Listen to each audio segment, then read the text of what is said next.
تمہیں خبر ہے تمہارے جانے کے بعد میں نے اداس راتوں میں کیا کیا ہے؟ تمہیں خبر ہے تمہارے جانے کے بعد میں نے اداس راتوں میں کیا کیا ہے؟ دیے جلائے ہیں آنسوؤں سے، اور ان دیوں کی اداس مدھم سی روشنی میں اپنے اندر کے اس اندھیرے سے لڑ رہا ہوں جو میرے اندر تمہاری فرقت کے بعد پیدا ہوئے خلا میں نہ جانے کیسے سما گیا تھا۔ یہ جنگ پچھلے کئی برس سے میں اپنے اندر ہی لڑ رہا ہوں، تمہاری فرقت کے کرب و غم میں میں ریزہ ریزہ بکھر رہا ہوں،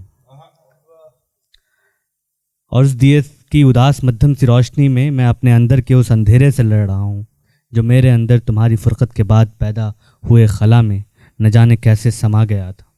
یہ جنگ پچھلے کئی برس سے میں اپنے اندر ہی لڑ رہا ہوں، تمہاری فرقت کے کرب و غم میں میں ریزہ ریزہ بکھر رہا ہوں۔ تمہیں خبر ہے تمہارے جانے کے بعد میں نے اداس لمحوں میں کیا کیا ہے؟ اداس لمحوں میں یوں ہی اکثر تمہاری یادوں میں محو ہو کر گھڑی کی سوئی کو الٹی جانب گھماتا رہتا ہوں، سوچتا ہوں کہ جیسے شاید گھڑی کی سوئی کے ساتھ میں بھی پلٹ کے ماضی میں جا بسوں گا۔ تمہیں خبر ہے تمہارے جانے کے بعد میں نے اداس لمحوں میں کیا کیا ہے؟ اداس لمحوں میں یوں ہی اکثر تمہاری یادوں میں محو ہو کر گھڑی کی سوئی کو الٹی جانب گھماتا رہتا ہوں، سوچتا ہوں کہ جیسے شاید گھڑی کی سوئی کے ساتھ میں بھی پلٹ کے ماضی میں جا بسوں گا۔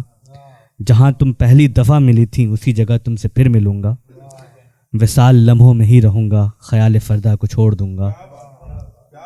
وصال لمحوں میں ہی رہوں گا، خیال فردا کو چھوڑ دوں گا۔ خیال اچھا ہے پر حقیقت تمہاری نظروں کے سامنے ہے۔ بھلا کبھی یہ ہوا ہے کیا کہ گھڑی کی سوئی گھماتے رہنے سے کوئی ماضی میں جا بسا ہو؟ بھلا کبھی یہ ہوا ہے کیا کہ گھڑی کی سوئی گھماتے رہنے سے کوئی ماضی میں جا بسا ہو؟ یہ جھوٹ ہے اور میں جانتا ہوں، امید بن کر اس جھوٹ نے ہی ہم ایسے تنہا خیال لوگوں کو لاش بننے سے روک رکھا ہے اس جہاں میں۔ امید بن کر اس جھوٹ نے ہی ہم ایسے تنہا خیال لوگوں کو لاش بننے سے روک رکھا ہے اس جہاں میں۔ تمہیں خبر ہے اداس راتیں، اداس لمحے ہمارے حصے میں اب نہیں ہیں۔ کئی دنوں سے تمہاری آمد کا منتظر میں تمہاری راہوں میں کھو گیا ہوں، گزشتہ شب اپنی دونوں آنکھیں بجھا کے میں یوں ہی سو گیا ہوں۔ بہت شکریہ۔